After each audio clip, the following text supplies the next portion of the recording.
الحمد لله رب العالمين والعاقبة للمتقين والصلاة والسلام على سيد الأنبياء والمرسلين وعلى آله وأصحابه أجمعين أما بعد.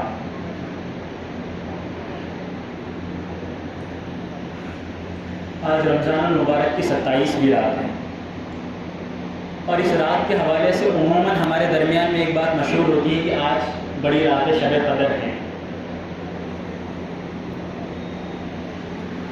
اور شب قدر کی فضیلت کیا ہے اور اس کے اندر کیا کرنا چاہیے کیا نہیں کرنا چاہیے، اس بارے میں ہم ساری زندگی سے سنتے آ رہے ہیں. حضور صلی اللہ علیہ وسلم کا فرمان بخاری اور مسلم کی صحیح ترین روایت ہے کہ من قام فی لیلۃ القدر ایمانا واحتسابا غفر له ما تقدم من ذنبہ، کہ جو شخص لیلۃ القدر کی رات میں ایمان و احتساب کے ساتھ عبادت کرے گا اللہ اس کے پچھلی ساری زندگی کے گناہوں کو معاف کر دے گا. تو اتنی زیادہ اہم رات ہے. یعنی سننے کے لیے تو بہت چھوٹی بات لگ سکتی ہے کہ ایک رات کے اندر عبادت کریں گے گناہ معاف ہو جائیں گے، لیکن اگر تصور کر کے دیکھیں کہ ایک شخص نے ساری زندگی گناہ کیے، 40-50 سال کی زندگی کے اس کے گناہ ایک طرف، اور صرف ایک رات کی عبادت اگر تمام گناہوں کا کفارہ بن رہی ہے تو کتنی عظیم رات ہے. اور دوسری بات یہ کہ دیکھیں کہ قرآن مجید کے اندر جب کوئی بھی لفظ آ جاتا ہے تو اس لفظ کی بہت زیادہ اہمیت ہو جاتی ہے. یعنی مثال کے طور پہ وتین، قرآن میں اللہ نے کہا کہ زیتون، لیکن جب قرآن میں زیتون کا لفظ آ گیا تو اس کی اہمیت بڑھ گئی. انجیر کا لفظ قرآن میں آ گیا تو اس کی اہمیت بڑھ گئی. تو لیلۃ القدر کے لیے اللہ تبارک و تعالیٰ نے قرآن مجید میں مکمل ایک سورت نازل کی کہ انا انزلناہ فی لیلۃ القدر وما ادراک ما لیلۃ القدر لیلۃ القدر خیر من الف شہر تنزل الملائکۃ والروح فیہا بإذن ربہم من کل امر سلام ہی حتی مطلع الفجر. اسی سے اندازہ لگایا جا سکتا ہے کہ لیلۃ القدر کی کتنی زیادہ اہمیت ہے. اس کی فضیلت کا ہم تمام کو احساس ہے. انشاءاللہ جب ہم آگے جب سورہ پڑھیں گے تو اس کی آگے اور زیادہ مزید تفصیل آئے گی کہ اس کے اندر اتنی زیادہ اس کی عبادتوں کا کتنا زیادہ ثواب ہے اور کیا ہے. لیکن ایک سب میں پہلی بات کہ شب قدر کو اللہ تبارک و تعالیٰ نے پوشیدہ کیوں رکھا. یعنی حضور صلی اللہ علیہ وسلم نے کہا کہ شب قدر کو تم رمضان مبارک کے آخری عشرے کے اندر تاخراتوں کے اندر تلاش کرو. یعنی جب ایک عام سا ہمارے ذہنوں میں سوال آ سکتا ہے کہ جب اس کی اتنی زیادہ فضیلت ہے تو اللہ تبارک و تعالیٰ عام کھل کے بتا دیتے کہ بھئی پہلی تاخرات میں 21 کو شب قدر ہوگی، 23 کو شب قدر ہوگی، یا 25 کو ہوگی، یا 27 کو ہوگی، یا 29 کو ہوگی. اگر اللہ بتا دیتے تو مسلمان اور زیادہ عبادت کرتے، اور زیادہ ثواب کے مستحق ہوتے. تو اللہ نے اس کو پوشیدہ کیوں رکھا؟ تو مفسرین نے اس کی ایک بڑی خوبصورت وجہ بیان کی ہے کہ جتنی کائنات میں عظیم چیزیں ہیں اللہ نے تمام کو پوشیدہ رکھا ہے. یعنی مثال کے طور پہ قیامت عظیم شے ہے، اللہ نے قیامت کو پوشیدہ رکھا ہے. قیامت کے بارے میں کوئی نہیں جانتا کہ قیامت کب آنی ہے. ہو سکتا ہے آ جائے، کل آئے، پرسوں آئے. صحابہ کو ہر وقت دھڑکا لگا رہتا تھا کہ بارش زیادہ ہوگی، صحابہ ڈر جاتے تھے کہ کیا قیامت آنے والی ہے.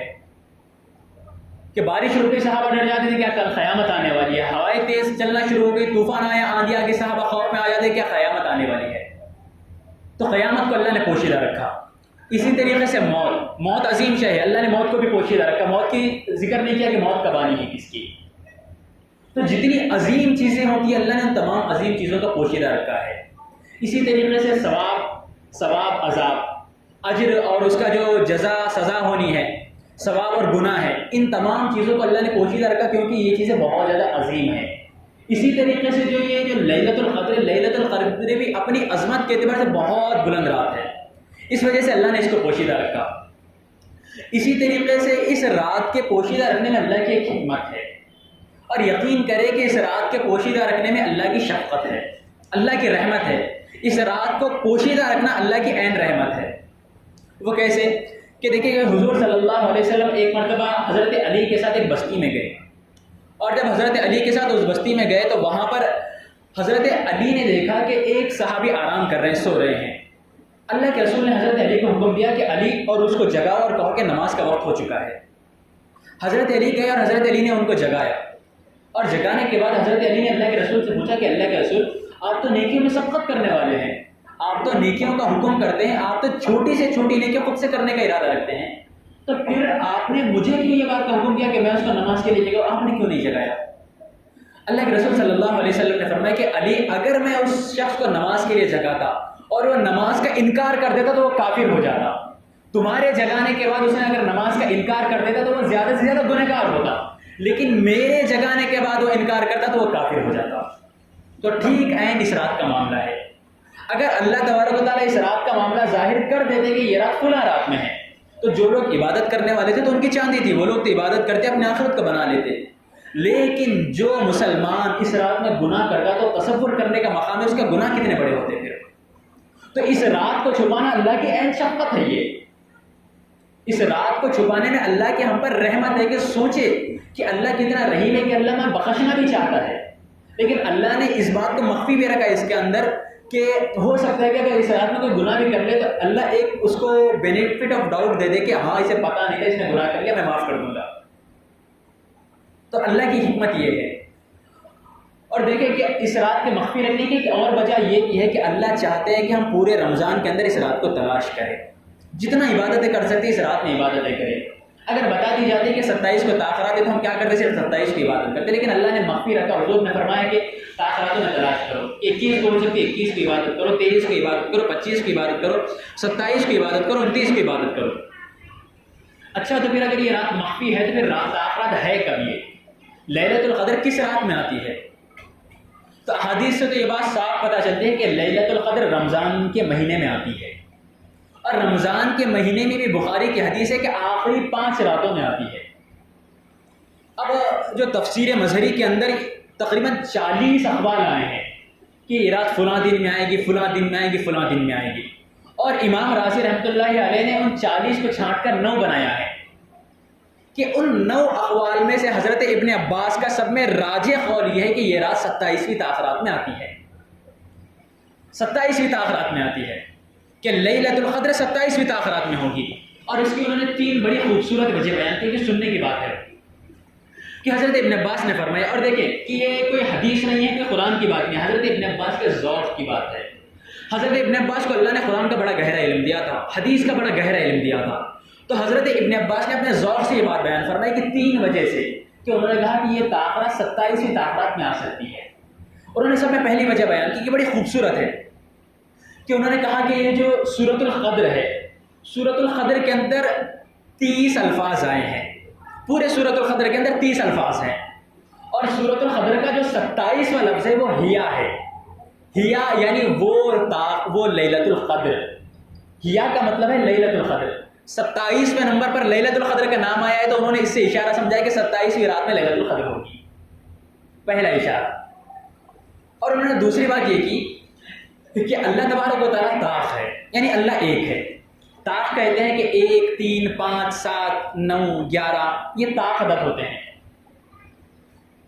تو حضرت ابن عباس نے فرمایا کہ اللہ تبارک و تعالیٰ طاق ہے، اور اللہ طاق اعداد کو پسند کرتا ہے، یعنی اللہ کو 1 کا لفظ پسند ہے، 3 کا لفظ پسند ہے، 7 کا لفظ۔ تو رمضان کے اندر جتنی طاق راتیں ہیں ہو سکتا ہے کہ ان طاق راتوں میں کوئی لیلۃ القدر ہو، اور ان طاق راتوں میں سے اللہ کے رسول نے فرمایا کہ آخری 5 راتیں ہوں گی۔ پھر حضرت ابن عباس نے فرمایا کہ اللہ کو تمام اعداد میں یعنی تمام نمبرز کے اندر 7 کا نمبر بہت زیادہ پسند ہے۔ یہی وجہ ہے کہ اللہ نے 7 آسمان بنائے، 7 زمینیں بنائیں، 7 دنوں کے اندر آسمان و زمین کو پیدا کیا۔ اسی طریقے سے ہم جو سجدہ کرتے ہیں، سجدے کے اندر 7 اعضاء ہمارے زمین پر ٹکتے ہیں۔ جو کعبے کا طواف کرتے ہیں تو 7 مرتبہ طواف کرنے کا حکم ہے، صفا مروہ کی جو چکر لگاتے ہیں 7 مرتبہ چکر لگانے کا حکم ہے۔ تو انہوں نے کہا کہ 7 کا نمبر اللہ کو بہت زیادہ پسند ہے، اور یہ 7 کا نمبر ان 5 تاخراتوں کے اندر 27 کے اندر آتا ہے، تو عین ممکن ہے کہ 27 کے اندر تاخرات ہے۔ اور حضرت عمر نے اس بات کو اتنا پسند فرمایا کہ حضرت عمر نے سبحان اللہ کا جملہ نکال دیا کہ سبحان اللہ، اتنی خوبصورت بات کی آپ نے بیان کی۔ اس کے بعد انہوں نے تیسری وجہ بیان کروائی کہ مجھے لگتا ہے کہ 27 کو تاخرات ہوگی، اور اس کی تیسری وجہ یہ ہے کہ انہوں نے کہا کہ لیلۃ القدر یہ جو نام ہے، اس نام کے اندر 9 حروف آتے ہیں، 9 حروف، اور سورۃ القدر کے اندر یہ جو لیلۃ القدر کا لفظ آیا ہے 3 مرتبہ آیا ہے کہ انا انزلناہ فی لیلۃ القدر وما ادراک ما لیلۃ القدر لیلۃ القدر خیر من الف شہر۔ اور جب 9 کو 3 سے ملٹیپلائی بنے گا تو کتنا ہوگا؟ 27 کا لفظ بنے گا۔ تو اس وجہ سے انہوں نے کہا کہ 27ویں تاخرات کو راخوذ یہ لیلۃ القدر ہو سکتی ہے، تو یہ انہوں نے اپنی وجہ بیان فرمائی، لیکن کوئی یہ یقینی بات نہیں ہے۔ ہو سکتا ہے کہ 27 کو، اور زیادہ امکان ہوتا ہے کہ 27 کو ہو، لیکن یہ پورے مہینے کے اندر گردش کرتی رہتی، بالخصوص آخری کی تاخراتوں کے اندر۔ جب اس بات کو سمجھ لیا ہم نے، اب اس کی اہمیت کیا ہے؟ دیکھیں، اس کی اہمیت کے لیے کوئی اور مزید وضاحت کی ضرورت ہے۔ سورۃ القدر کو دیکھیں آپ، کہ اللہ نے اس لیلۃ القدر کی فضیلت کے اندر سورۃ القدر مکمل سورہ کو نازل کر دیا ہے کہ انا انزلناہ فی لیلۃ القدر، کہ ہم نے بلا شبہ قرآن مجید کو لیلۃ القدر کے اندر نازل کیا۔ کہ اللہ تبارک و تعالیٰ کہہ رہے کہ قرآن مجید کو جو ہم نے نازل کیا، اس قرآن مجید کو ہم نے لیلۃ القدر کی رات میں نازل کیا ہے۔ قرآن جو عظیم الشان کتاب ہے، قرآن جو اللہ کا کلام ہے، اللہ نے اس کلام کو نازل کرنے کے لیلۃ القدر کی رات کا انتخاب کیا۔ اتنی عظمتوں والی رات ہے یہ کہ دیکھیں کہ اس سے پہلے بھی یہ بات بیان کی گئی تھی کہ قرآن مجید، اکثر کے سوال آ سکتا ہے کہ قرآن تو 23 سال میں نازل ہوا ہے۔ تو قرآن کے دو نزول ہے، ایک تو لوح محفوظ کے اندر جہاں پر قرآن رکھا ہوا تھا، وہاں سے اللہ نے لیلۃ القدر کے اندر آسمان دنیا پر نازل کیا، پھر آسمان دنیا سے 23 سال کے اندر دنیا میں نازل ہوا ہے۔ پھر اللہ نے فرمایا کہ وما ادراک ما لیلۃ القدر، کہ جب ہم جیسے بچوں کو کہتے ہیں نا کہ فلاں چیز فلاں چیز، پھر بچوں کو پوچھے کہ تمہیں پتہ ہے یہ چیز کیا ہے؟ پھر اللہ نے شوق دلانے کے لیے کہ مسلمانوں کو متوجہ کرنے کے لیے پوچھا کہ تمہیں پتہ بھی ہے کہ لیلۃ القدر کیا چیز ہے؟ تمہیں کوئی احساس بھی ہے کہ لیلۃ القدر کتنی بڑی شے ہے؟ تم تصور بھی نہیں کر سکتے لیلۃ القدر کیا ہے، کہ اللہ نے قرآن کو لیلۃ القدر میں نازل کیا، تو تمہیں اندازہ بھی ہے لیلۃ القدر کیا ہے؟ کہ اللہ سوال کر رہے ہیں کہ وما ادراک ما لیلۃ القدر، لیلۃ القدر کیا ہے؟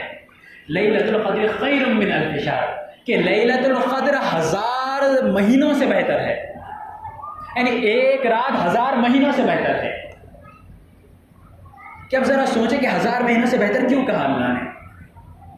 کہ حضور صلی اللہ علیہ وسلم نے ایک مرتبہ صحابہ کو جمع کیا اور صحابہ کے سامنے تقریر کی، کہ صحابہ کے سامنے تقریر کی اور صحابہ کو بیان کرنے لگے کہ پہلے زمانے کے لوگ اتنی عبادتیں کرتے تھے، ایسی عبادتیں کرتے تھے، اور انہوں نے حضرت اللہ کے رسول نے شمعون کا واقعہ ذکر کیا کہ شمعون ایک پرانے زمانے کے اندر بنی اسرائیلی ایک صحابی گزرے ہیں، کہ اللہ کے رسول نے فرمایا کہ شمعون ایک صحابی گزرے ہیں کہ انہوں نے 1000 مہینے کی زندگی پائی۔ 1000 مہینے کی زندگی یعنی 83 سال، 1000 مہینے کی زندگی ہوتی 83 سال، کہ 83 سال تک انہوں نے مستقل روزے رکھے، اور 83 سال تک وہ مستقل راتوں کو عبادت کیا کرتے تھے، کہ ان کی پوری راتیں عبادتوں میں گزرتی تھی، اور دن کو روزہ رکھتے تھے اور اللہ کے راستے میں جہاد کرتے تھے۔ ذرا تصور کرے کہ 1000 مہینے 83 سال کہ کوئی آدمی مستقل روزہ رکھ رہا ہے، کہ ہمیں ایک مہینے کا روزہ مشکل ہو جاتا ہے، کہ 83 سال تک وہ روزہ رکھ رہے ہیں اور پوری رات بھر کی عبادت ہے، دن بھر کا جہاد ہے۔ اور صحابہ پریشان تھے کہ اللہ کے رسول کہ انہوں نے اتنی عبادت کی ہے، پھر ہمارا کیا بنے گا؟ ہماری زندگی میں تو کوئی عبادت نہیں ہے، کہ ہمارا کیا ہوگا؟ صحابہ پریشان ہو گئے، اللہ کے رسول پریشان ہو گئے، تو اللہ تبارک و تعالیٰ نے سورۃ القدر کو نازل کر دیا، کہ اللہ کے رسول پہ نازل کیا کہ اے رسول آپ کو پریشان ہونے کی ضرورت نہیں ہے، کہ ان کی اتنی لمبی زندگیاں تھیں، انہوں نے اتنی لمبی عبادتیں کی تھی، ٹھیک ہے، اگر آپ کی امت کو پریشان ہونے کی ضرورت، میں آپ کی امت کو ایک رات دے رہا ہوں، اگر آپ کی امت ایک رات میں عبادت کر لے گی تو اس شمعون کی عبادتیں، ساری زندگی عبادتیں اپنی جگہ پر، اور آپ کی امت کی ایک رات کی عبادت ایک جگہ پر۔ اللہ کا فضل ہے ہمارے اوپر کہ اللہ نے ہمیں یہ ایک رات کی عبادت ادا کی، اللہ کا احسان ہے۔ اور دیکھیں کہ اللہ نے صحابہ کے ذریعے ہمیں یہ رات کیوں دی، یعنی صحابہ کے اندر وہ جذبہ تھا کہ صحابہ پریشان تھے اس بات کو لے کر، سبقت کو لے کر، کہ پہلے کے لوگ اتنی عبادتیں کر رہے ہیں، ہم اتنی عبادتیں کیسا کریں گے؟ ان کے اس جذبے کی وجہ سے اللہ نے انہیں توفیق دی اور یہ رات انہیں مہیا کی، انہیں عطا کی۔ تو صحابہ کا مزاج جو تھا، صحابہ کے مزاج کی وجہ سے ہمیں یہ رات ملی ہے، کہ صحابہ کا مزاج یہ تھا کہ انہیں نیکیوں میں سبقت کرنی ہوتی تھی، اور ہمارا مزاج بالکل الٹا ہو چکا ہے کہ ہم دنیا داری کے اندر سبقت کرتے رہتے ہیں، کہ فلاں نے فلاں گھر بنا لیا، میں یہ گھر بناؤں گا، فلاں نے اتنی جائیداد اکٹھا کر لی، میں فلاں یہ کام کروں گا، کہ فلاں دنیا کے اندر اتنا آگے بڑھ گیا، میں اتنا آگے بڑھوں گا۔ کہ صحابہ کا مزاج کیا تھا اور ہمارا مزاج کیا بن گیا ہے، کہ صحابہ دین کے اندر آگے بڑھنا چاہتے تھے اور ہم دنیا کے اندر آگے بڑھنے کو ہم نے اپنی پرائیورٹی بنا لیا ہے، کہ مجھے یہ کام کرنا ہے، مجھے یہ بزنس کھڑا کر دینا ہے، مجھے اتنا کام کرنا ہے، مجھے 24 گھنٹے کام کرنا ہے، مجھے 6 مہینے کام کرنا ہے، مجھے 1 سال مکمل ہونے سے پہلے اپنی جائیداد کو اتنا بڑھا لینا ہے، 2030 سے پہلے مجھے اپنی جائیداد کو اتنا بڑھا لینا ہے۔ لیکن صحابہ کی فکریں کیا ہوا کرتی تھی، کہ صحابہ کی جتنی تمام تر صحابہ کی جتنی طاقتیں تھیں وہ دین کے کاموں میں صرف ہوتی تھی، صرف اسی کے اندر نہیں کہ 2 صحابہ آپس میں گفتگو کر رہے ہیں، کہ ایک صحابی دوسرے صحابی سے کر رہے ہیں کہ میرے حق میں دعا کرتا ہے کہ میں شہید ہو جاؤں۔ کہ صحابہ کی فکریں کیا ہوا کرتی تھی، کہ وہ دین کے معاملے میں، کہ غزوہ تبوک کا موقع ہے، کہ حضرت عمر کو اللہ نے دولت دی، حضرت عمر آئے، حضرت عمر آئے اور حضرت عمر نے اللہ کے رسول کے پاس مال لے کر آئے، اپنا آدھا مال لے کر آ گئے اور آ کر وہاں پر بڑے خوشی کے ساتھ کھڑے ہو گئے کہ آج تو ابو بکر کو پیچھے کر دوں گا، ہمیشہ ابو بکر مجھ سے آگے بڑھتے، آج ابو بکر کو میں پیچھے کر دوں گا. کہ حضرت عمر کا شوق دیکھے کہ وہ نیکیوں کے اندر آگے بڑھنے کی ان کی کیسی رغبت ہے کہ آج تو میں ابو بکر کو پیچھے کر دوں گا. حضرت ابو بکر صدیق آئے اور حضرت ابو بکر صدیق آئے اور اپنا چھوٹا سا ایک مشکیزہ اس کے اندر تھوڑا سا ان کا سامان لے کر آ رہے ہیں اور حضرت عمر خوش ہو رہے تھے کہ آج تو ابو بکر کو میں پیچھے کر دوں گا، آج تو ابو بکر سے نیکیوں میں آگے بڑھ جاؤں گا. لیکن جب وہ آئے اور آنے کے بعد اللہ کے رسول صلی اللہ علیہ وسلم نے پوچھا کہ عمر کیا لے کر آئے ہو؟ حضرت عمر نے کہا کہ اللہ کے رسول اتنا مال لے کر آیا ہو. حضرت عمر سے پوچھا کہ گھر پہ کیا چھوڑ کر آئے؟ انہوں نے کہا کہ آدھا مال گھر پہ چھوڑ کر آیا. حضرت ابو بکر کی باری، حضرت ابو بکر سے پوچھا کہ ابو بکر تم گھر کے لیے کیا چھوڑ کر آئے ہو؟ حضرت ابو بکر نے کہا کہ اللہ اور اس کا رسول گھر چھوڑا ہے ہم سے، باقی سارا مال لے کر آ گیا. حضرت عمر نے وہاں پر کہا کہ خدا کی قسم کہ روئے زمین پر کوئی عمر سے ابو بکر سے آگے نیکیوں میں نہیں بڑھ سکتا. صحابہ کا یہ جذبہ ہوا کرتا تھا کہ ان کی تمام تر فکر یہ تھی کہ ہمیں کس طریقے سے نیکیوں میں آگے بڑھنا ہے، اور ہماری تمام تر فکر یہ ہے کہ کس طریقے سے دنیا کے معاملے میں ایک دوسرے کے اوپر شفقت کرے. ہماری فکر یہ ہوتی ہے کہ میرے دوست کے اتنے فالوورس ہو گئے، میرے اتنے فالوورس ہو جانے چاہیے، کہ میرے دوست کے اتنے ویڈیوز آ گئے، میرے اتنے ویڈیوز آ جانے چاہیے، کہ میرے دوست کے پاس ایسے اچھے کپڑے، میرے یہ اچھے کپڑے ہونے چاہیے، کہ میرے دوست نے اتنی دولت کما لی، اس نے ایک سال کے اندر اتنا ریونیو جنریٹ کر لیا، میرا اتنا ہونا چاہیے. ہمیں بھی نیکیوں کے اندر شفقت کرنی چاہیے. یہ زندگی جو اللہ نے دی ہے بڑی مختصر سی زندگی ہے کہ جتنا ہم کام کریں گے، دیکھیں دنیا میں ہم جتنا کمائیں گے نا کماتے رہ جائیں گے. حضرت واصف رحمۃ اللہ علیہ سے کسی نے پوچھا کہ مجھے دنیا کتنی کمانی چاہیے، تو انہوں نے جواب دیا کہ دنیا اتنی کماؤ جتنی دنیا چھوڑ کر جانا تمہارے لیے آسان ہو. کہ دنیا اتنی کماؤ جتنی دنیا تم چھوڑ کر جا سکتے ہو آسانی کے ساتھ. اگر تمہیں لگتا ہے کہ میں اس سے زیادہ دنیا چھوڑ کر نہیں جا سکتا تو وہ دنیا تمہارا ہم نے اس کو خیرات کر دو، صدقہ کر دو. دنیا صرف اتنی رکھو جتنی چھوڑ کے جانا تمہارے لیے آسان ہو. تو یہ نمونہ ہے، ہمیں اسی نمونے پر اپنی زندگی گزارنی چاہیے. اور فرمایا کہ لیلۃ القدر خیر من الف شہر. یہ جو لیلۃ القدر ہے یہ 1000 راتوں سے بہتر ہے. 1000 راتوں سے بہتر کس طریقے سے ہے کہ دیکھیں 1000 راتوں سے بہتر اس طریقے سے ہے کہ ایک رات کی عبادت 1000 راتوں کی عبادت سے بہتر ہے.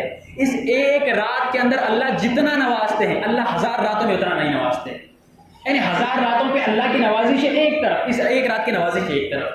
یعنی 1000 راتوں میں جتنی دعائیں اللہ قبول کرتے ہیں اس سے زیادہ دعائیں اللہ اس ایک رات کے اندر قبول کرتے ہیں. اور لیلۃ القدر اس نام ہی کے اندر دیکھیں لیلۃ القدر کے اندر نام کے اندر کیا ہے؟ قدر، تقدیر. یعنی اللہ کسی کی تقدیر 1000 راتوں میں جس کو نواز سکتے ہیں اس ایک رات میں اللہ اس کو اتنے زیادہ نواز دیتے ہیں کہ لیلۃ القدر کے اندر اللہ تکوین امور کا انتظام کرتے ہیں، لوگوں کے رزق کے فیصلے کرتے ہیں، لوگوں کے معاملات کے فیصلے کرتے ہیں، لوگوں کی زندگیوں کے فیصلے کرتے ہیں. تو اس ایک رات کے اندر اتنا ملنا ہوتا ہے ہمیں، اور اس ایک رات کو ہم کس طریقے سے گزار دیتے ہیں ہمیں احساس بھی نہیں ہوتا. کیونکہ عبادتیں بھی کرنی ہے، ذکر اذکار بھی کرنا ہے، ہمیں کوئی پرواہ، ہم خوشی میں گزار دیتے ہیں کہ بھائی ہم نے کیا سمجھا ہے کہ نئے کپڑے پہن لیے تو رات کا ادا کر دیا، ہم نے نئے کپڑے پہن لیے، عطر لگا لیے، عشاء کی نماز پڑھ لی، اچھا کھانا کھا لیا، گھر کے اندر میٹھا بنے گا، گھر کے اندر کچھ اچھے سے کھانا بنے گا، اور ہمیں لگتا ہے کہ ہم نے لیلۃ القدر کا حق ادا کر دیا. لیلۃ القدر کی وہ رات تھی کہ ہم ساری رات عبادت میں بیٹھتے کہ 1000 راتوں میں جو ملنا ہے ایک رات میں مل رہا ہے، وہ کہ 1000 راتوں میں جتنی دعائیں قبول ہو رہی ہیں ایک رات میں دعائیں قبول ہو رہی ہے. وہ ہونا تو یہ شاید ہے کہ ایک رات میں ہم ساری زندگی بھر کی دعائیں مانگ لیتے ہیں اللہ سے. تو ایک رات کتنی اہمیت کی حامل رات ہے کہ اس رات میں تو سونا ہی نہیں چاہیے. اس رات میں جتنی عبادتیں کر سکتے ہیں عبادتیں کریں، جتنی دعائیں مانگ سکتے دعائیں مانگے، کہ اللہ دینے پر آتے ہیں اس رات کے اندر. اللہ اپنی شان کے اعتبار سے دیتے ہیں اس رات کے اندر. جو لوگ اعتکاف میں بیٹھے اعتکاف کے اندر عبادتیں کریں، یہاں سے گھروں پہ جانے کے بعد کرے کہ بچوں کو بول دے کہ بھائی تم نے رات بھر سونا نہیں، عبادت کرنی ہے آج ساری رات. گھر والوں کو بول دے کہ آج کی رات اتنی اہم رات ہے کہ 1000 راتوں کے برابر عبادت رات ہے. یہ نصیبوں سے ملتی ہے یہ رات کہ کوشش کرو کہ ساری رات تم بھی عبادت کرو، میں بھی عبادت کروں گا. اس طریقے سے اس رات کے اندر شفقت کرنی چاہیے ہمیں کہ تنزل الملائکۃ والروح فی، کہ اس رات کے اندر حضرت جبرائیل زمین پر اترتے ہیں، فرشتے زمین پر اترتے ہیں اللہ کے حکم سے، اور لوگوں کا مقدر لوگوں کے درمیان میں تقسیم کرتے ہیں. کہ جس نے مانگ لیا کہ اللہ سے دعا کی کہ اللہ میرا یہ کام بنا دے، اور اس کے مقدر میں ہوگا جبرائیل حوالے کر کے چلے جاتے کہ تمہارا مقدر ہے، آمین کہہ کر چلے جاتے ہیں. اللہ اس رات کے اندر مقدرات کے فیصلے کرتے ہیں. ہم پریشان ہوتے ہیں کہ ہماری دعائیں قبول نہیں ہو رہی، ہمارا معاملہ حل نہیں ہو رہا ہے. یہ رات اللہ نے دی اپنے معاملات حل کروانے کے لیے. اس رات کے اندر جتنی مانگ سکتے دعائیں مانگے. سلام، یہ رات سلامتی ہے، یہ رات سلامتی کی رات ہے. ہی حتی مطلع الفجر، اور یہ رات فجر کی نماز تک باقی رہتی ہے. کہ دیکھیں اللہ کا انداز، دیکھیں اللہ کو بھی پتا تھا کہ مسلمان کیا کہیں گے. عشاء کی نماز پڑھ لی، دعا کر لی، بیان سن لیا، 2 رکعت نماز پڑھ لی، گھر پہ جا کے سو جائیں گے. اللہ نے کہا کہ نہیں، یہ رات ہی حتی مطلع الفجر، فجر کی نماز تک یہ رات باقی رہتی ہے. عبادتیں کرنی ہے فجر کی نماز تک کرو، مانگنا ہے فجر کی نماز تک مانگو. اللہ فجر کی نماز تک دے رہا ہے. اللہ 2 منٹ کے لیے نہیں آیا ہے اللہ کہ 2 منٹ میں آئے، اللہ نے دروازہ کھولا، بھائی مانگو مانگو، جنہوں نے مانگ لیا دروازہ بند ہو گیا بھاگ جاؤ. اللہ کہہ رہے کہ فجر کی نماز تک میں بیٹھا ہوا ہوں تمہیں عطا کرنے کے لیے. یہ لیلۃ القدر صرف 2 گھنٹے کی نہیں ہے، صرف عشاء کی نماز کی نہیں ہے. یہ حتی مطلع الفجر، یہ سلامتی برابر فجر کی نماز تک آتی رہتی ہے. اور ہم کیا کرتے ہیں؟ ہم منہ پھیر کے چلے جاتے ہیں، اللہ کے سلامتی کو ٹھکرا کے چلے جاتے ہیں. ہمیں نہیں چاہیے یہ سلامتی. اور یقین کرے کہ ہم یہاں پر تھوڑی بہت عبادتیں کرنے کے بعد باہر جا کے غیبتیں کرتے پھرتے ہیں، باہر جا کے گناہ میں مبتلا ہو جاتے ہیں. یہ رات تو فجر کی نماز تک کی تھی، تو خود بھی عبادتوں کا اہتمام کرے، فجر کی نماز تک عبادتوں کا اہتمام کرے. ساری رات عبادتوں کے اندر کاٹ دے. زندگی میں ایک رات ملی ہے، پوری رات عبادتوں کے اندر گزارے. جتنی دعائیں کر سکتے ہیں دعائیں کرے. اللہ دینے پہ آیا ہوا ہے، اللہ دینے پہ آتا ہے تو ایسا دیتا ہے کہ ہم سوچ نہیں سکتے، چھپر پھاڑ کے دیتا ہے اللہ. اتنا اللہ نوازتا ہے. ہمارا مسئلہ ہے کہ ہم پریشان ہیں کہ کاروبار میں برکت نہیں ہے، فلاں چیز نہیں ہو رہی ہے، فلاں چیز نہیں ہو رہی ہے. اللہ نوازتا ہے. مانگے اللہ سے. گھر والوں کو بھی جا کر بتائیں کہ آج ساری رات عبادات سونا نہیں ہے، نہ میں سوؤں گا نہ تم سو گے. آج ہم پریشان ہیں اپنے بچوں کے لیے کہ ہمارے بچوں کا کیا ہوگا، بچے مستقبل میں کیا کریں گے. آج کی رات ہے ہمارے پاس، آج ہم اپنے لیے اپنے بچوں کے لیے اللہ سے مانگ کے رہیں گے. آج ساری زندگی کے بچوں کے معاملات حل کرا لیں گے. بچوں سے کہیں کہ تم جو بچے اپنی زندگیوں کے لیے پریشان ہو، آج کی رات اللہ نے دی، آج ساری رات عبادت کرو، تم ساری رات اللہ سے دعائیں مانگو. تمہارا مسئلہ ہے کہ 10ویں ہے، تمہاری 12ویں ہے، تمہیں ڈاکٹر بننا ہے، انجینئر بننا ہے، اچھے سے اچھا بننا ہے. آج کی رات ہے، آج دعائیں مانگو. تم جتنی مانگ سکتے ہو دعائیں مانگو اللہ سے. اللہ سے اپنے معاملات کال کرا لو. آج کی رات یہ ہے. اور دیکھیں یہ جو جتنی زیادہ اہم رات ہے، لیکن ایک دوسری بات بھی ہے. اس رات کے اندر اللہ کچھ لوگوں کی دعائیں قبول نہیں کرتا. اس کو بھی ذرا سن لیا. اس رات کے اندر اللہ 4 طریقے کے لوگوں کی دعائیں قبول نہیں کرتا. 4 طریقے کے لوگوں کی. سب میں پہلا شخص شراب پینے والا. شراب پینے والے کی دعاؤں کو اللہ اس رات میں قبول نہیں کرتا. دوسرا شخص والدین کی نافرمانی کرنے والا، والدین کو ستانے والا، والدین کو تنگ کرنے والا. اللہ ان کی دعائیں بھی اس رات میں قبول نہیں کرتا. کہ ذرا سوچے کہ اللہ ایک رات میں 1000 راتوں کے برابر دعائیں قبول کر رہا ہے اور ان بدبختوں کی دعا اللہ قبول نہیں کر رہا، تو کتنی بڑی چیز ہو گئی ہے. تیسری چیز، رشتہ داروں سے تعلق کو توڑنے والا اللہ ان کی دعاؤں کو قبول نہیں کرتا. اللہ اس مسلمان کی دعا کو قبول نہیں کرتا جس کے دل میں دوسرے مسلمان کے لیے کینہ ہوگا، دوسرے مسلمان کے لیے نفرت ہوگی، دوسرے مسلمان کے لیے غصہ ہوگا. ذرا تصور کرے کہ یہ 4 طریقے کے لوگوں کی دعائیں قبول نہیں ہوگی اس رات کے اندر بھی. کہ شراب پینے والا، شراب پینے والے کی دعا قبول نہیں ہوگی. اگر کوئی ہو تو اللہ سے توبہ کرنے کی ضرورت ہے کہ اللہ معاف کر دے کہ اتنا سنگین گناہ ہے. اللہ نے نہیں کہا کہ بے نمازی کی دعا قبول نہیں کروں گا، اللہ نے نہیں کہا کہ زناکار کی دعا قبول نہیں کروں گا. اللہ نے کہا کہ اس رات کے اندر شراب پینے والے کی دعا کو قبول نہیں کروں گا. کتنا سنگین گناہ ہے.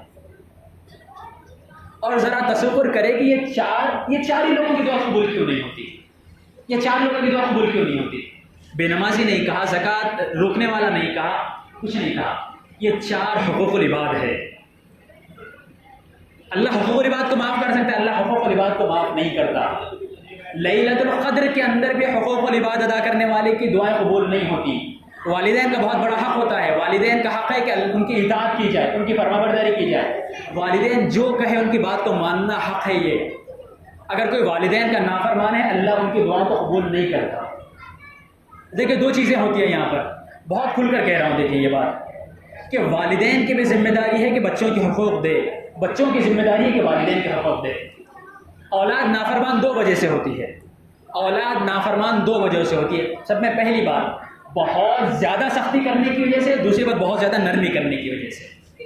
اگر کوئی یہ سمجھتا ہے کہ مجھے اللہ نے والدین بنایا ہے، اب میں بچوں کے ساتھ جتنی زیادہ سختی کر سکتا ہوں کروں گا، تھوڑے وقت کے بعد اولاد نافرمان ہو جائے گی. جو لوگ یہ سمجھتے ہیں کہ آج ہمارے پاس طاقت ہے، ہم اولاد پہ سختی کر سکتے ہیں، وہ سختی کر لیں، تھوڑے دنوں کے بعد اولاد نافرمان ہو جائے گی. ہم ذمہ دار ہوں کہ اولاد کو نافرمان بنائیں گے. اولاد کے ساتھ بہت زیادہ نرمی کرنا، لاڑ میں گزار دینا کہ میرا پیار کا بچہ ہے، میرا محبت کا بچہ ہے، ایسا ہے ویسا ہے، وہ بچہ نافرمان ہو جائے گا. تو اولاد کے نافرمان بننے کے ذمہ دار والدین ہوتے ہیں. تیسری بات رشتہ داری کو توڑنے والا. رشتہ داری کو توڑنا بہت بڑا گناہ ہے. ہم چھوٹی چھوٹی باتوں کو رشتہ داریوں کو توڑ کے بیٹھے ہوتے ہیں کہ مجھے دعوت پہ نہیں بلایا میں نہیں جاؤں گا. اور اللہ معاف کرے ہم رشتہ داریوں کو ایسے توڑتے ہیں کہ ہم اپنے بچوں کو بھی نہیں جانے دیتے کہ فلاں سے تم بات نہیں کرو گے، فلاں ماما سے بات نہیں کرو گے، فلاں خالہ سے بات نہیں کرو گے. کیوں بات نہیں کرو؟ میری دشمنی ہے ان کے ساتھ میں، میری دشمنی ہے ان کے ساتھ. کہ رشتہ داریوں کو توڑنا ایسے ہے کہ اللہ کی رحمت کو روکنا ہے. جہاں پر رشتہ داریاں ٹوٹ جاتی ہے اللہ کی رحمت ختم ہو جاتی ہے. وہاں پر اللہ نے کہا کہ رشتہ داری کو میں نے اپنی رحمت سے پیدا کیا ہے، اپنے رحم سے پیدا کیا ہے. جو رشتہ داریوں کو توڑتا ہے وہ میری رحمت کا مستحق نہیں ہو سکتا. ہم پریشان ہیں کہ کاروبار میں برکت نہیں ہے، کہ زندگی میں برکت نہیں ہے، بے برکتی ہو رہی ہے. ہم نے رشتہ داریوں کو توڑ کے رکھا ہے، زندگی میں برکت کیسے آئے گی؟ کہ زندگی میں برکت آ سکتی ہے رشتہ داریوں کو توڑنے کی وجہ سے. بھائی بھائی کے جھگڑے کے سالوں ہو گئے کہ بھائی کے جھگڑے حل نہیں ہوتے.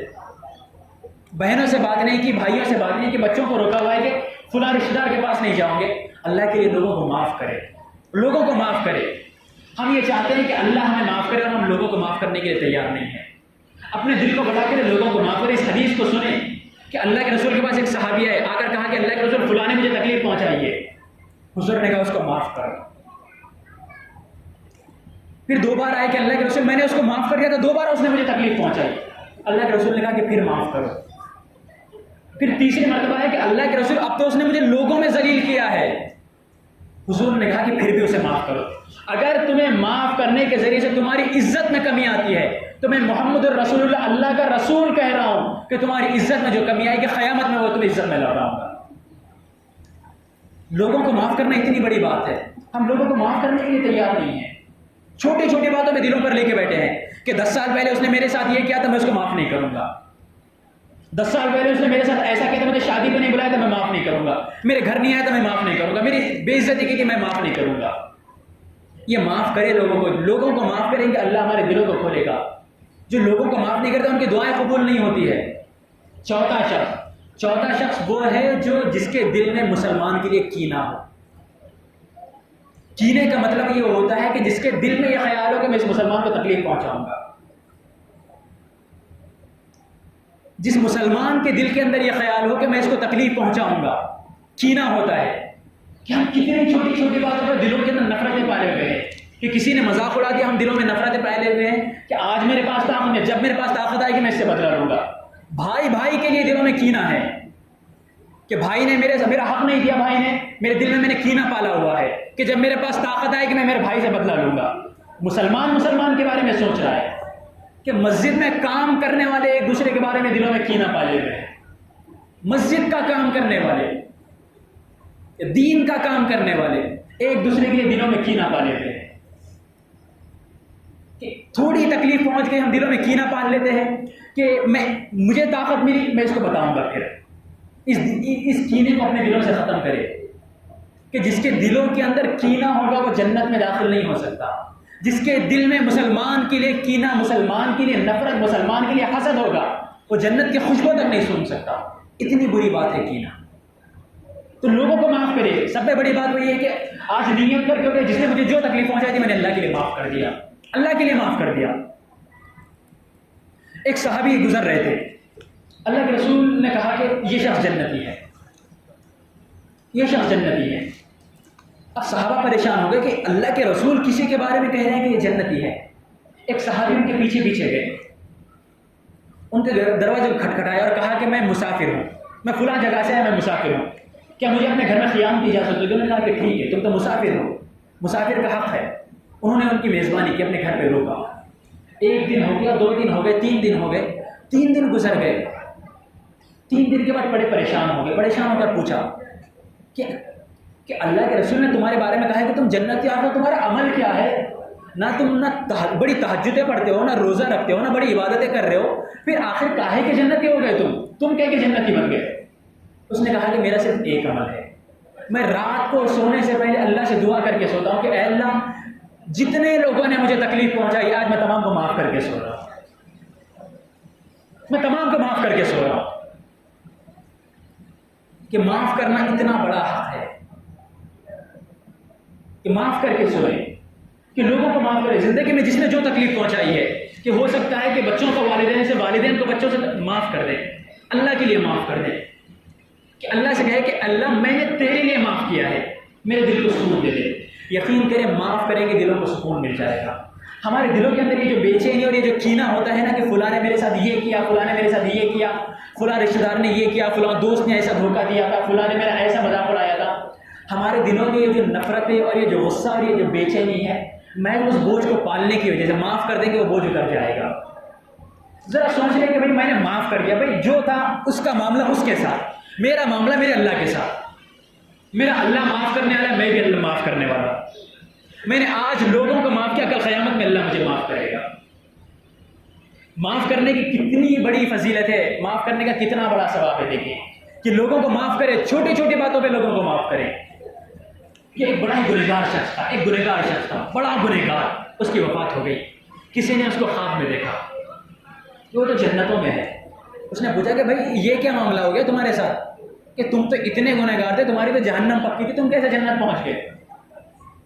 اس نے کہا کہ ایک مرتبہ ایسا ہوا تھا کہ میں کھانا کھا رہا تھا، میری بیوی نے کھانا لا کر رکھا اور کھانے میں نمک زیادہ ہو گیا تھا، مجھے بہت غصہ آیا، میرا جی چاہا کہ یہ کھانا اٹھا کے اس کے منہ پر مار دوں، میرا جی چاہا، اتنا غصہ آیا مجھے اس کے اوپر۔ لیکن تبھی میرے دل کے اندر خیال آیا کہ میں تو ساری زندگی گناہ کر رہا ہوں، وہ اللہ بھی تو بنا کچھ کہے معاف کر رہا ہے۔ جب وہ اللہ میرے غلطیوں کو معاف کر سکتا ہے تو میں بھی اپنی بیوی کی غلطی کو معاف کر دوں گا۔ میں نے میری بیوی کو معاف کر دیا، اللہ نے اس ایک معاف کرنے کی وجہ سے میرے سارے زندگی گناہ کو معاف کر دیا۔ معاف کرنا اتنا بڑا کام ہے، اپنے دلوں کو بڑا کرے۔ کسی نے دوستوں نے تکلیف پہنچائی ہے، معاف کر دے۔ دشمنیاں ہیں لوگوں سے، معاف کر دے۔ دلوں کے اندر کینے ہیں، لوگوں کو معاف کرے۔ معاف کرنا بہت بڑی بات ہے، بہت بڑی فضیلت کا کام ہے معاف کرنا۔ ہمارے دلوں سے نفرتیں ختم ہوگی، اپنے دلوں کے اندر محبتیں پیدا کرے کہ مسلمان کے سلام کا جواب نہیں دیتا، کہ سالوں گزر گئے ہیں، سالوں کی نفرتیں دلوں میں پالے ہوئے ہیں مسلمانوں کے لیے۔ لوگوں کو معاف کرے، اپنے دلوں کو بڑا کرے۔ دلوں میں کسی کے لیے حسد ہے، غصہ ہے، اللہ کے لیے کہے کہ اللہ نے میں نے معاف کر دیا، اپنے دل کو میں نے ہلکا کر لیا۔ بھائی بھائی کے لیے بھائی سے جا کر ملے۔ اگر اپنے بھائیوں سے نفرتیں، اپنے خاندان میں کسی سے دشمنی ہے، نفرتیں ہیں، رشتہ داریاں ٹوٹی ہوئی، رشتہ داریوں کو جوڑے، بہت بڑا ثواب ہے۔ جو رشتہ داریوں کو چھوڑتا ہے اللہ ان کے لیے جنت میں محل بناتے ہیں۔ اللہ رشتہ داریوں کو جوڑنا اتنا بڑا ثواب کا کام ہے۔ عید کا موقع ہے، اگر رمضان کا موقع ہے، اس ایک موقع سے بس خدا کے لیے اسے ایک بات کو مان لیا اور کچھ نہیں کرے، بڑی بڑی نیکیاں نہیں کرے۔ جن سے دشمنیاں ہیں دشمنیوں کو ختم کرے، رشتہ داریاں ٹوٹی ہوئی ہے رشتہ داریوں کو جوڑے، اپنے خاندانوں کے اندر نفرتیں ہیں خاندانوں سے نفرتوں کو ختم کرے۔ اللہ معاف کرے، ہم تو اپنے بچوں کو یہ بات سکھاتے ہیں کہ فلاں ہمارا دشمن ہے، فلاں رشتہ دار ہمارا دشمن ہے، ہمارا دوست نہیں، نہ ان کی شادی میں جائیں گے، نہ ان کے بچوں کی خوشیوں میں ہم خوش ہوں گے۔ اللہ معاف کرے، ہم اپنے بچوں کو دشمنیاں سکھا رہے ہیں، رشتہ داری توڑنا سکھا رہے ہیں۔ یہ چار لوگوں کی دعائیں کبھی قبول نہیں ہوتی: شراب پینے والا، والدین کا نافرمان، رشتہ داریوں کو توڑنے والا، اپنے دلوں میں کینہ رکھنے والا۔ دیکھیں جس طریقے سے یہ حقوق لباس ذمہ داری ہماری کہ دنیا میں جہاں پر بھی مسلمان ہیں، ہر مسلمان کا حق ہماری ذمہ داری ہے۔ خاص طور سے بچوں سے کہہ رہا ہوں، دیکھیں کہ فلسطین کے اندر 30,000 سے زیادہ مسلمان شہید ہو چکے ہیں، 70,000 مسلمان زخمی ہیں، 20 لاکھ سے زیادہ مسلمان بے گھر ہیں، ان کے پاس کھانے کے لیے نہیں ہے، پینے کے لیے کچھ نہیں ہے۔ وہ لوگ گھاس کھا کر زندگی گزار رہے ہیں۔ گھاس، کبھی زندگی میں گھاس کھائی ہے ہم نے؟ اللہ کتنے اچھے کھانے ہمیں کھلا رہا ہے، اور ہم کیا کرتے ہیں؟ ہم ذرہ ان کا حق ادا نہیں کر رہے ہیں۔ ہم سے کیا کہا گیا تھا؟ صرف کہ ان کے جو پروڈکٹس ہیں ان کا بائیکاٹ کرنا ہے۔ ہم کیا کرتے ہیں؟ جاتے ہیں وہی جا کر کیا پئیں گے؟ جو ان کے پروڈکٹس ہیں وہی پئیں گے، اسٹنگ۔ یقین کریں ہم وہ اسپرائٹ یا اسٹنگ نہیں پی رہے ہیں، ان فلسطینیوں کا خون پی رہے ہیں ہم۔ وہ پینے سے پہلے ہمیں سوچنا چاہیے کہ ان بھائیوں کا خون پی رہے ہیں ہم، ان کا خون ہے وہ۔ آج کہ ایک بچہ مکمل طور پہ اس کا جسم جل چکا ہے پورا، وہ کہہ رہا ہے کہ مسلمانوں کو کیا کہ مسلمانوں کو ہم پر رحم نہیں آتا، ہمارا کوئی پوچھنے والا نہیں ہے۔ اربوں مسلمان ہیں دنیا کے اندر، انہیں ہمارا خیال بھی نہیں ہے، بے حس ہو چکے ہیں مسلمان۔ ایک بوڑھا باپ، 4 بچے شہید ہو گئے، وہ اپنے بچوں سے کہہ رہا ہے کہ اللہ کے پاس جانا تو اللہ کے سامنے جا کر کہنا کہ امت نے ہمیں دھوکہ دیا ہے، مسلمانوں نے ہمیں دھوکہ دیا ہے، کہ ہمیں شرم کرنی چاہیے کہ ہم جو پیسہ جو اسرائیل کو دے رہے ہیں، ہمارے پیسوں سے جو گولیاں خریدی جا رہی ہیں، ہماری گولیوں سے وہ لوگ شہید ہو رہے ہیں، اور ہم زبان کے مزوں میں پریشان ہیں. ہمیں کوئی بے شرمی کی تو حد ہو گئی نا، یہ ہم زبان کے مزوں میں پریشان ہیں. ہمیں سوچنا چاہیے کہ ہمارے محلے کے اندر نہ ہو یہ چیزیں. باہر دنیا جو کرتی ہے کرے، باہر دنیا میں جس کو جو کرنا ہے کرے، لیکن ہمارے محلوں میں نہ ہو. ہماری دکانوں میں یہ چیزیں نہ بکے. ہماری دکانوں میں بک رہی ہے تو ہم نہ خریدیں یہ چیزوں کو. خدا کے لیے احساس پیدا کرے. اگر مان لے ہمارا سگا بھائی ہمارے سگے بھائی کو کوئی قتل کرے گا، ہم پئیں گے اس کی چیزوں کو. کوئی ہماری بہن کے ساتھ زیادتی کرے گا، ہم اس کی چیزوں کو خریدیں گے. وہ بھی تو ہمارے بھائی نہیں ہیں، وہ ہماری بہنیں نہیں ہیں، وہ ہماری مائیں نہیں ہیں. وہ اگر کل قیامت کے دن وہ لوگ ہمیں رکا کر پوچھ لے کہ ہمارا تمہارے پر حق تھا، تم نے ہمارا حق دیا یا نہیں دیا، کیا جواب دیں گے ہم وہاں پر ان کو؟ ذرا سوچیں اس بات کو، سنجیدگی سے لے کہ خدا کے لیے اپنے محلوں میں ان چیزوں کا نہ کرے، اللہ کے لیے نہ کرے. ہم ان کی مدد نہیں کر سکتے، نہ کرے. ہمارے دشمنوں کو تو پیسہ نہ دے. ہم سے بولا جاتا ہے کہ فلسطین کے لیے پیسہ دو، تو ہم پوچھتے ہیں ہمارا پیسہ پہنچے گا کہ وہاں پر راستے میں لوگ پیسہ کھا لیں گے ہمارے. فلسطین کو دینے کی بات آ گئی تو ہزار سوال، لیکن اس کے دشمن کو دینے کی بات آ گئی تو ہم تو کھلے دے رہے ہیں کہ بھائی پیو، یہ چیزیں پیو، بڑے مزے کی چیزیں ہیں. مر جائیں گے نہیں پئیں گے تو ہم ان بھائیوں کا خون پی رہے ہیں. ہمیں احساس نہیں ہے. کل قیامت میں پتہ چلے گا. اللہ کے رسول ہمارا گریبان پکڑ کر پوچھیں گے کہ میری امت شہید ہو رہی تھی، میری قوم کے بچے شہید ہو رہے تھے، اور تمہیں پرواہ بھی نہیں تھی. تمہیں تو احساس بھی پیدا نہیں کہ بے حسی تھی تمہاری. یہ میری قوم کی بچیوں کی عزتیں لوٹی گئی. کہاں مر گئی تھی تمہاری مردانگی؟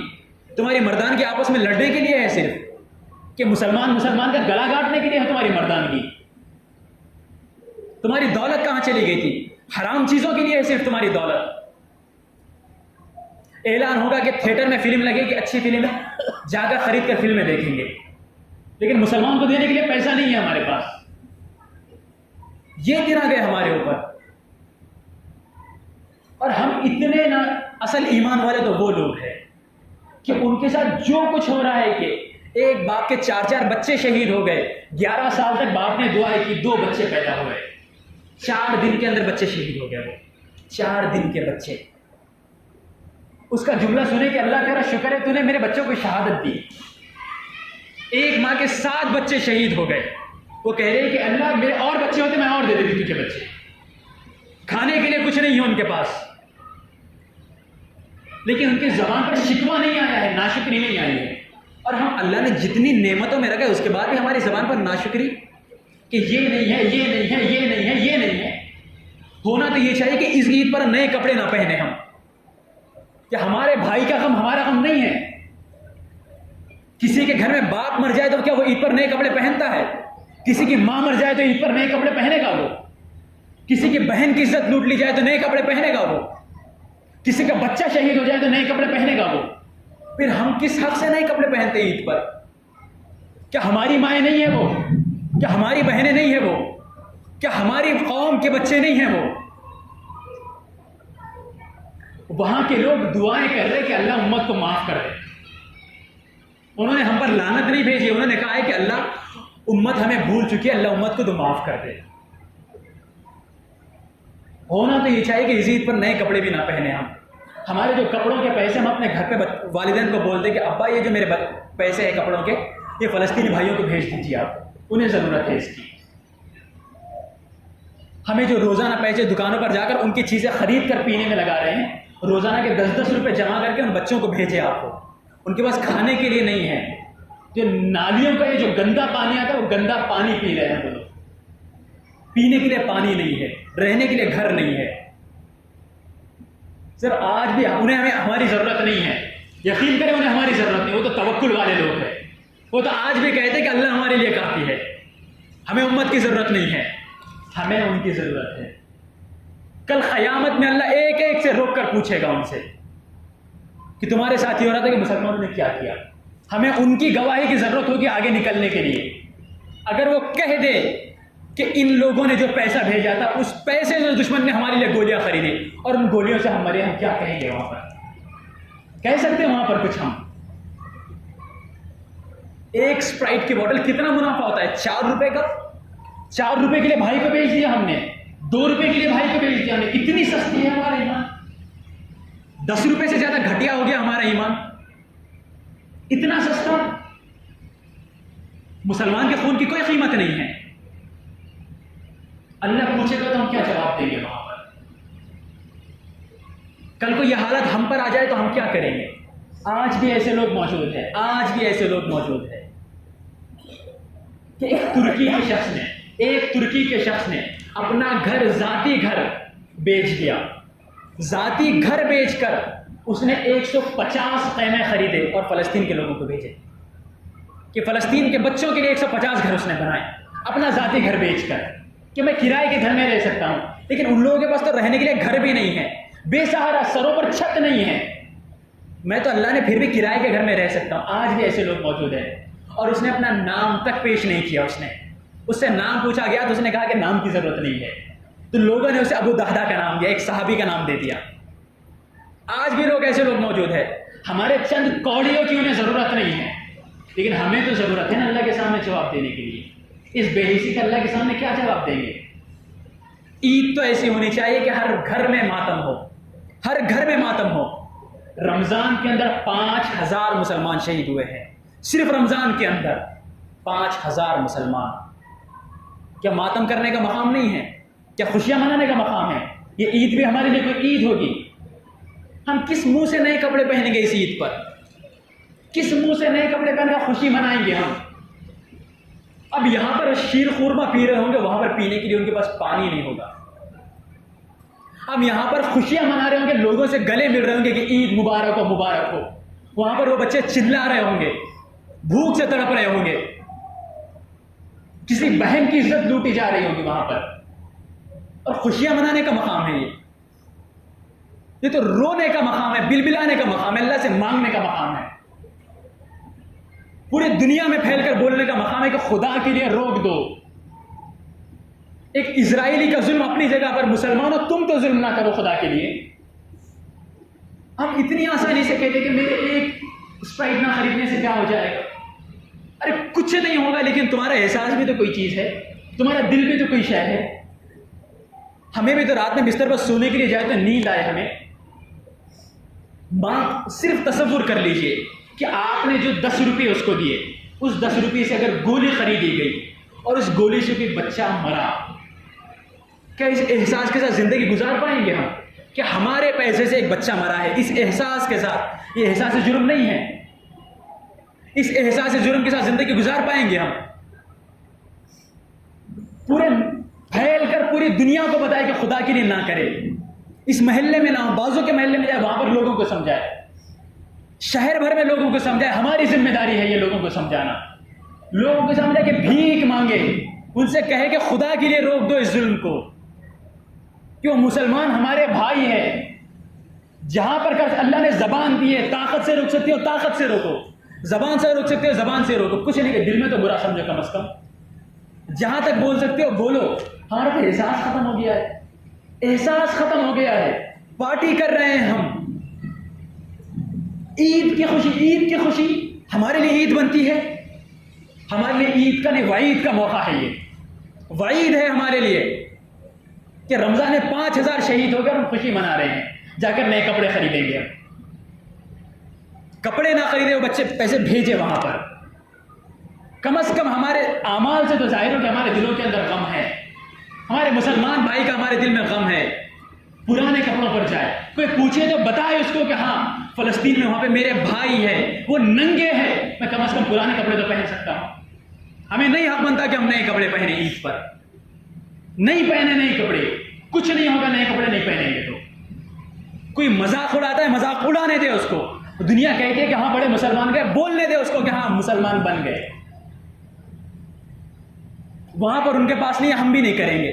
پورا محلہ جو کرنا ہے کرے, پورا گھر مذاق اڑاتا ہے, مذاق اڑانے دے, بولنے دے جس کو جو بولنا ہے. ہمارا احساس اللہ کے سامنے پیش ہوں گے, ہم اللہ کے سامنے فخر سے بول سکیں گے کہ اللہ عید کا موقع تھا, میں نے عید پر نئے کپڑے نہیں پہنے تھے, میں نے غم منایا تھا. میں نے اللہ کے سامنے فخر سے کہہ سکیں گے. پوری دنیا مذاق اڑاتی ہے, مذاق اڑانے دے, بولنے دے جسے جو بولنا ہے. یہاں بڑے بن گئے مسلمان، بڑے نئے کپڑے نہیں، جس کو جو بولنا ہے بولنے دیں، لیکن نہیں کریں گے تو نہیں کریں گے، یہ احساس ہونا چاہیے، یہ ہے اصل مسلمان۔ اللہ تبارک و تعالیٰ عمل کی توفیق عطا فرمائے، آمین۔ وآخر دعوانا الحمدللہ رب العالمین۔